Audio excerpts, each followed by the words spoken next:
Hello, everyone. I'm Susan Green, Associate Curator, Special Collections, Archives, and Research at the Philbrook Museum of Art, and I'm so glad that you've joined me today. So we're going to do a room of the week, and today we're going to do a room that wasn't a room that then became a room. You'll see what I mean. So we're going to look at historic photos from today, and see what space I'm talking about. So we're going to look at our South Terrace. So this is the space directly after the room with the glass dance floor.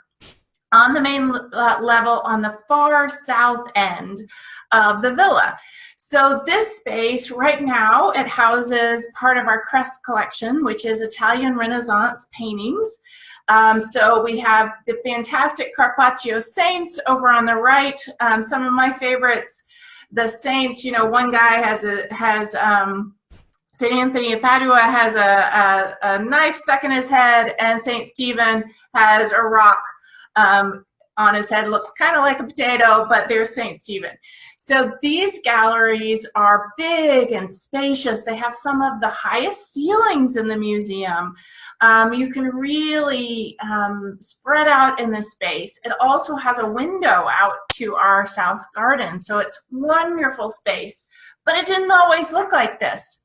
So this space, if we look at some of our historic images, it didn't exist. So this is the villa right after it was built.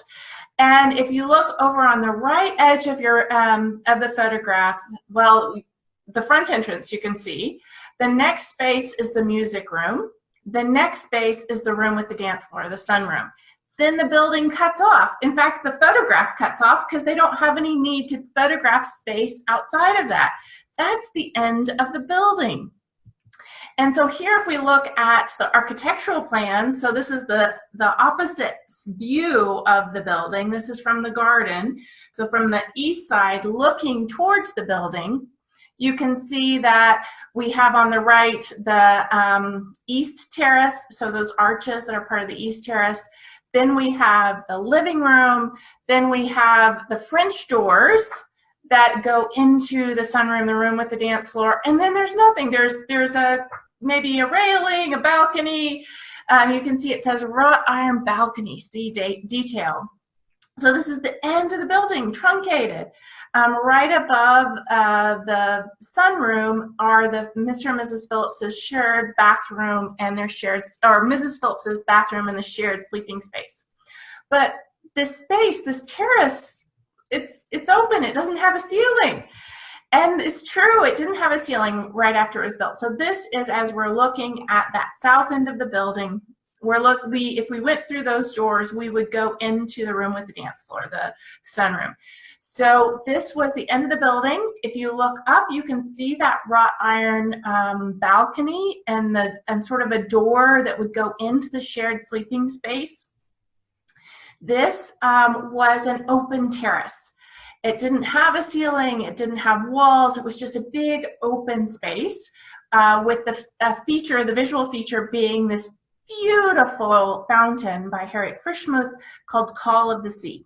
Big open fountain, and I love it that in this photograph you can see some cattails. So they were planting in this space.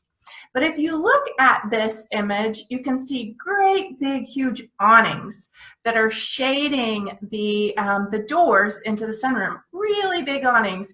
That's kind of a hint that there's a lot of sun.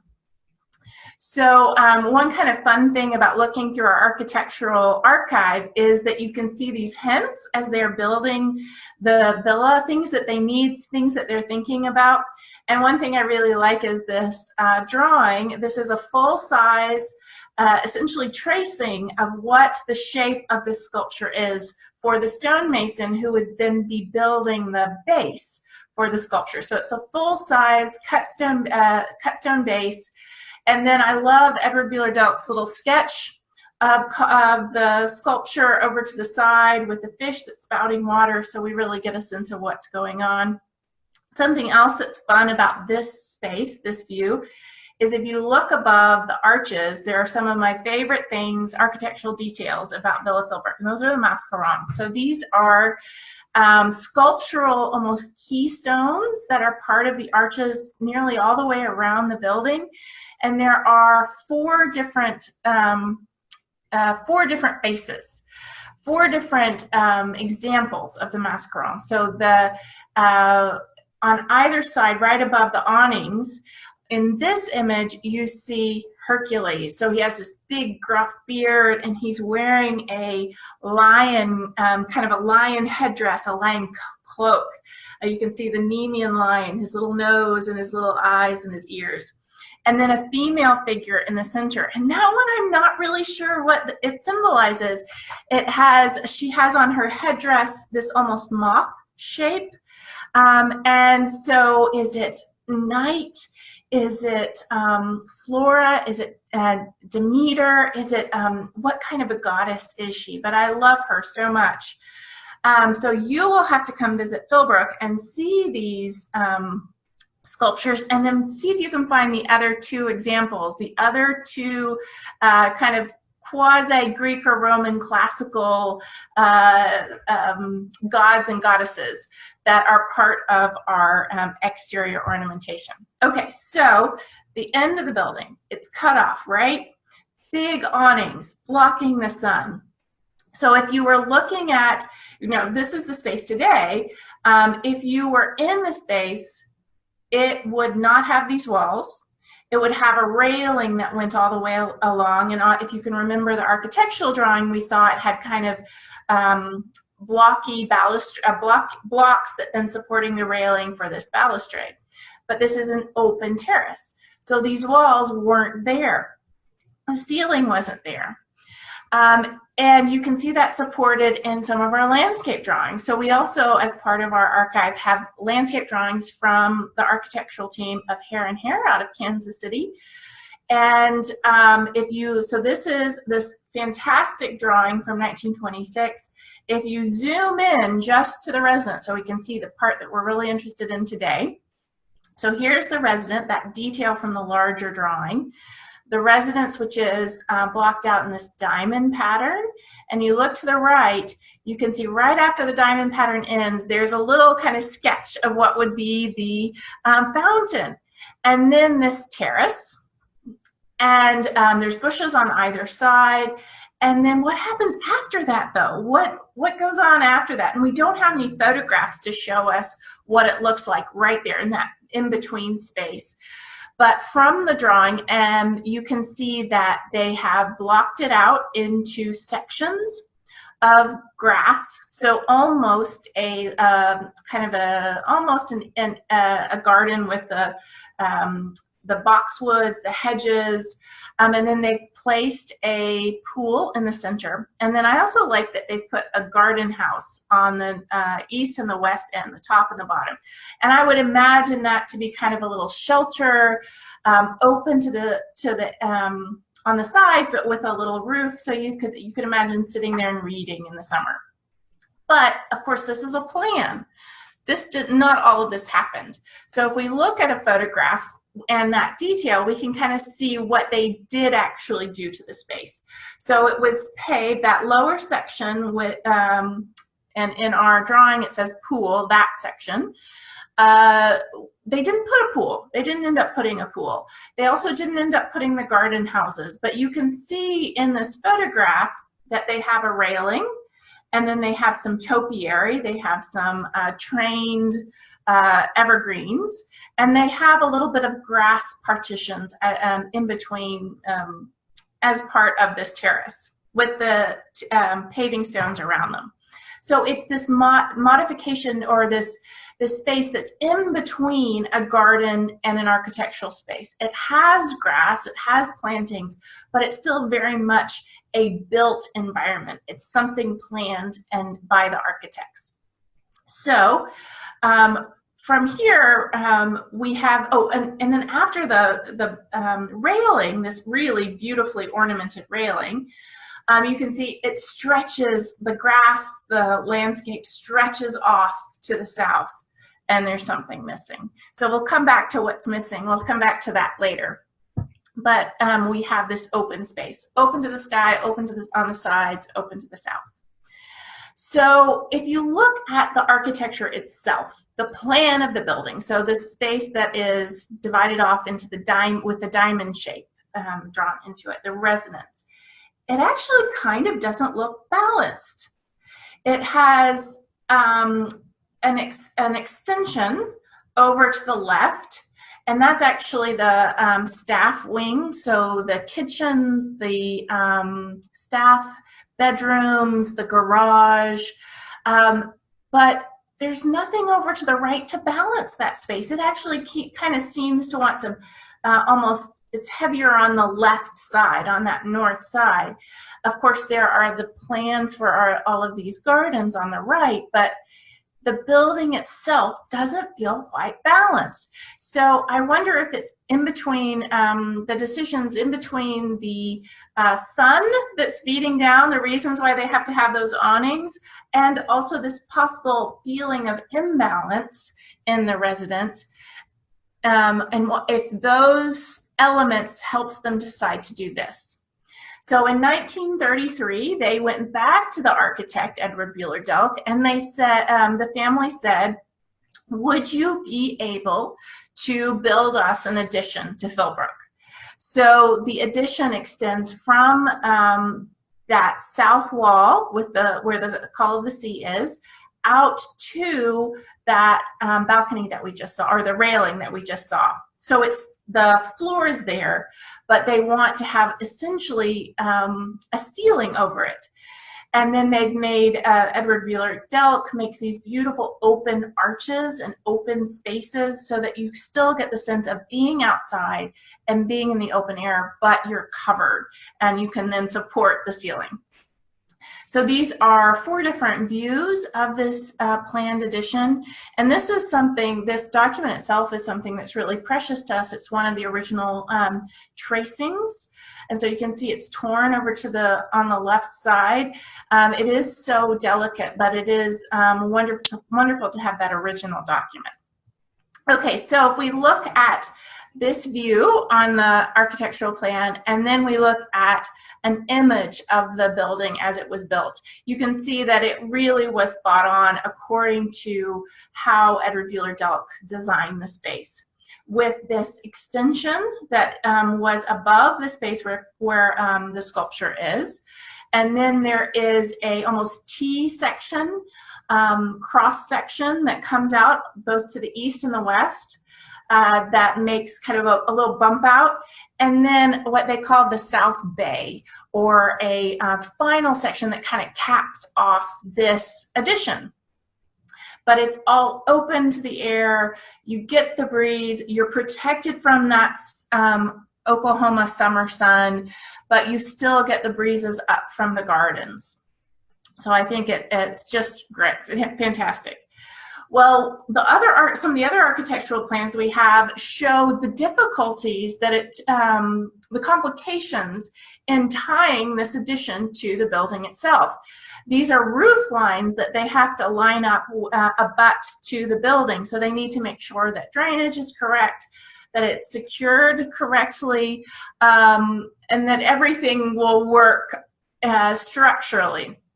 But I wanted to show this little call out, this detail from a larger plan, because I love the little sketch of the mascaron. So we have, this is supposed to be Hercules, and he's kind of blobby and with his little eyes. So, but it's that, just a quick sketch for us to immediately know what we're looking at.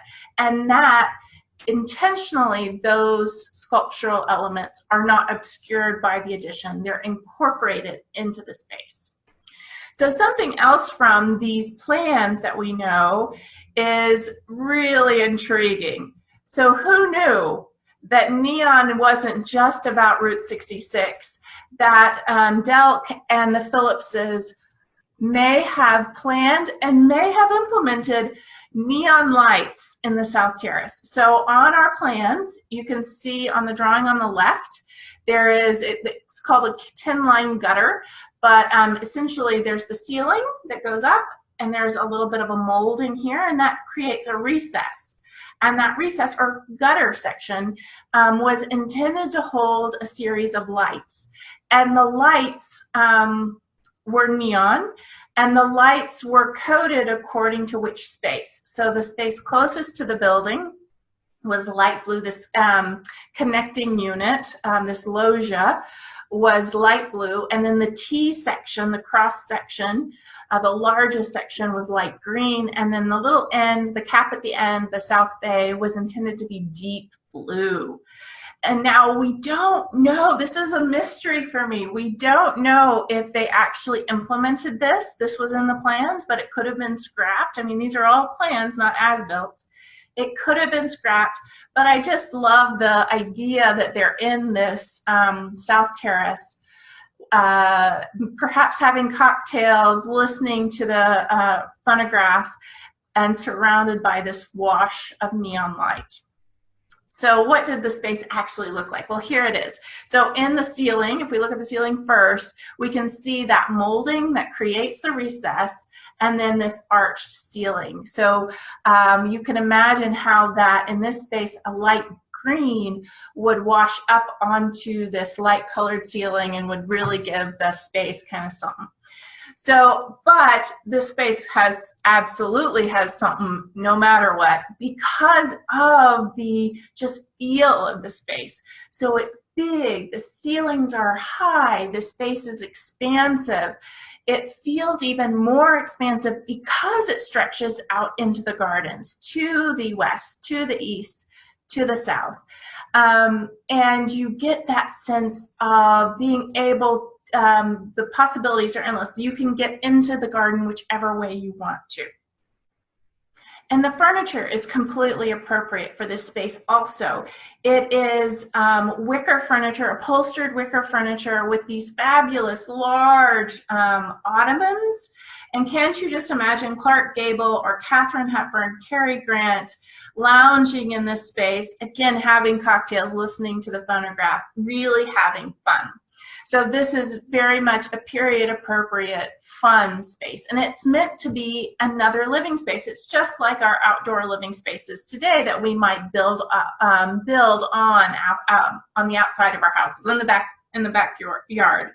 So it's this third living space, this third area. Okay, so, but what happened to this space?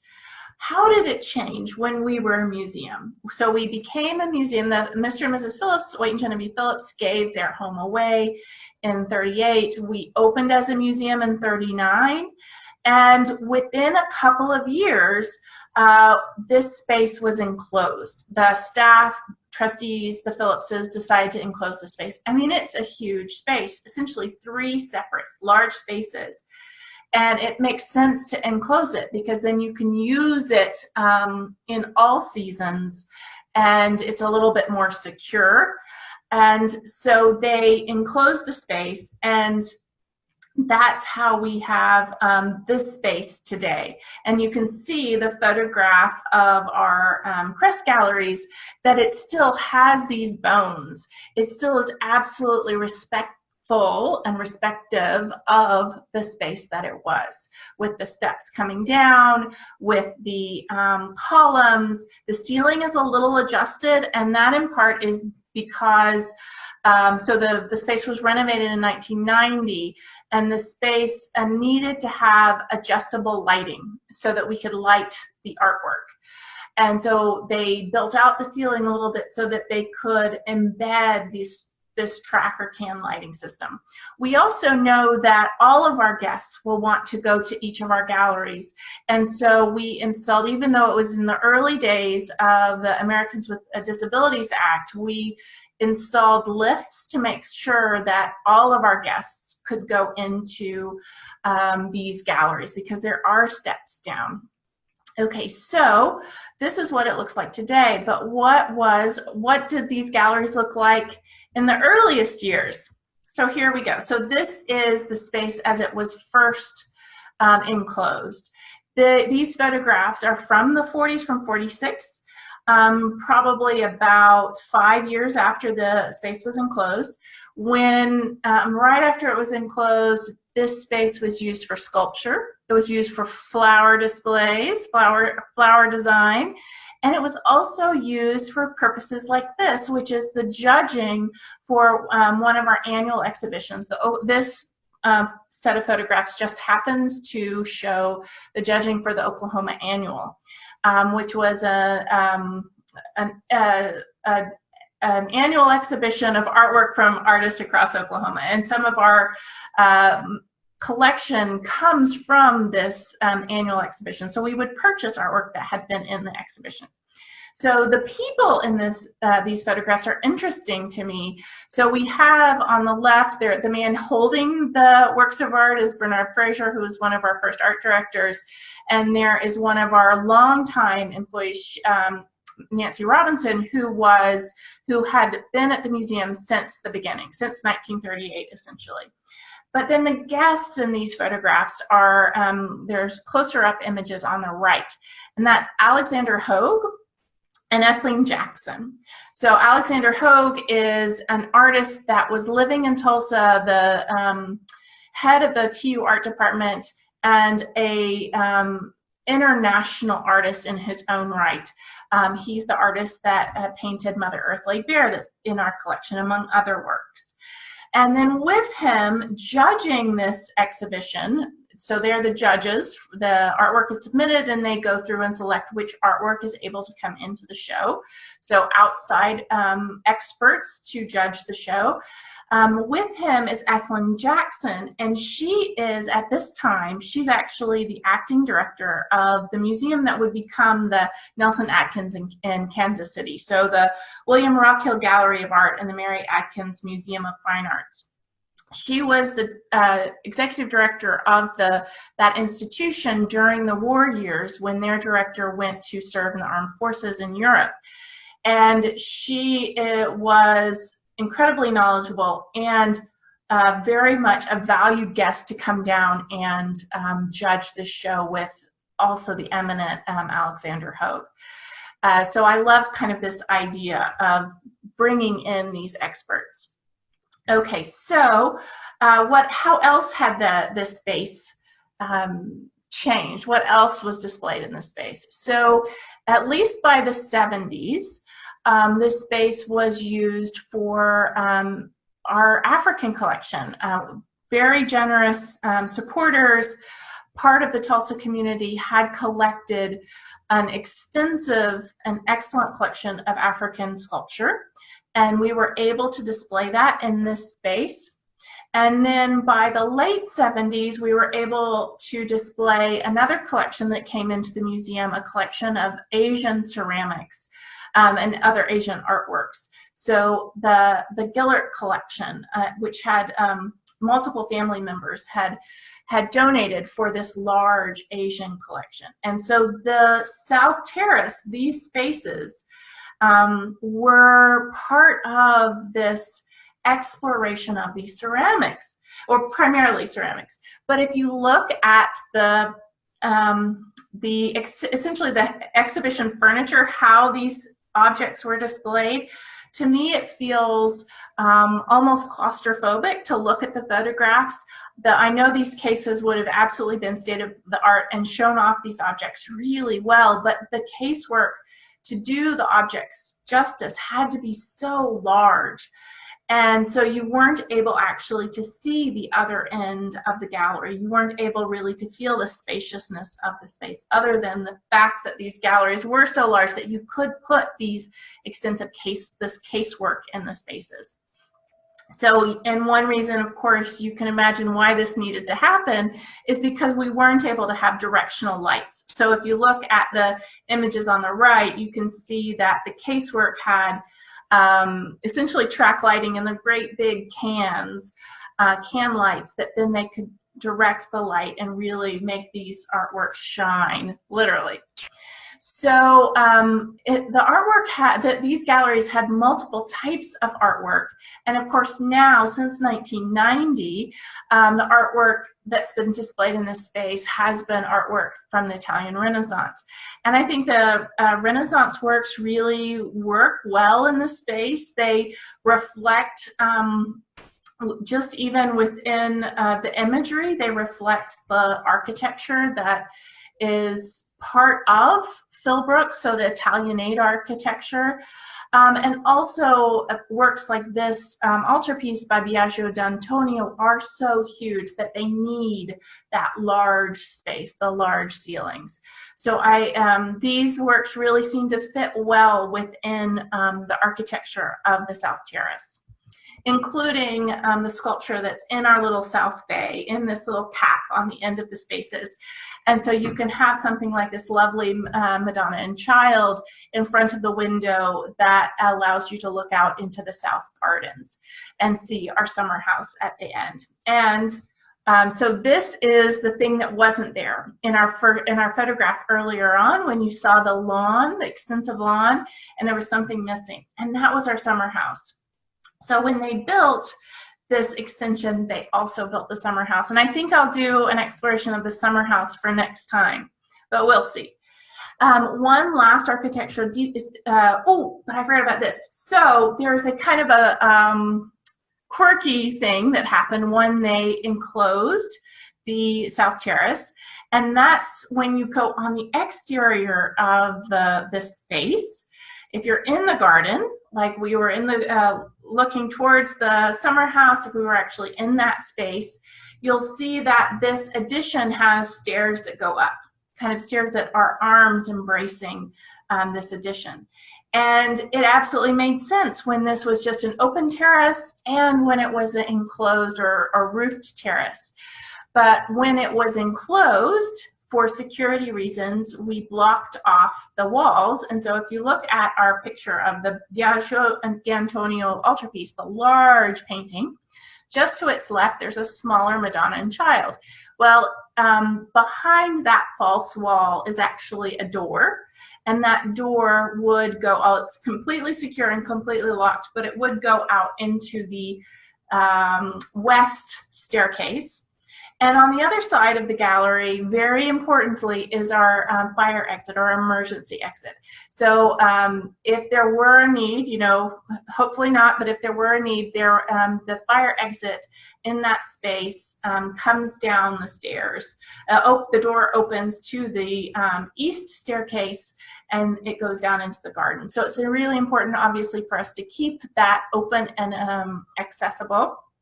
But from the exterior, if you are looking at this space, there are these stairs, and if you go up the stairs, there's no actually way to get into the building. So sometimes we call them the stairs to nowhere. It's an unfortunate result of the way the building is being used right now. So that's kind of the little strange quirk about this end of the building. But one last architectural feature I wanted to point out was our compass in the T section or of the South Terrace. So this is absolutely original part of the addition. So in 1933, this compass was included, and you can see the drawing by Delk. And so it's a compass. Down at the bottom, he has written, architect to see model before casting, Mr. Lohman, who was the general contractor, to set true to directions. So we have the arrows north, south, east, west, and of course, as it's pointed correctly directionally, the image on the right, the arrow points north, so now it points towards the sculpture. And one thing I really like about this compass is that as Delk planned it, the letters are reflective of the family members. So as you're looking at the drawing, it says WP, that's Wake Phillips. GEP is Genevieve Elliott Phillips. And then down below we have their children, Helen Jane Phillips, who's the elder, and Elliott Wake Phillips, who is the younger, the son. But if you look at it directionally, with the arrow pointing north, the parents are at the bottom and the children are at the top to north. And I like to think of, I wonder how intentional that was. It's kind of interesting to think about. Is it that the parents are the foundation and then the children are the future? The children are where we go, as the arrow is pointing. The children have the possibilities of going somewhere, doing something. So I like that idea. But that is our compass. Those are our galleries of our South Terrace. And are it's really fun. I find it fun. I hope you are enjoying digging into the architectural details, architectural plans, and seeing how it all fits together. I really enjoy that, and I hope you do as well. So I hope to see you next time. I'm thinking we're going to explore the summer house, but we'll see. I hope you have a wonderful week, and we'll see you next time. Thank you.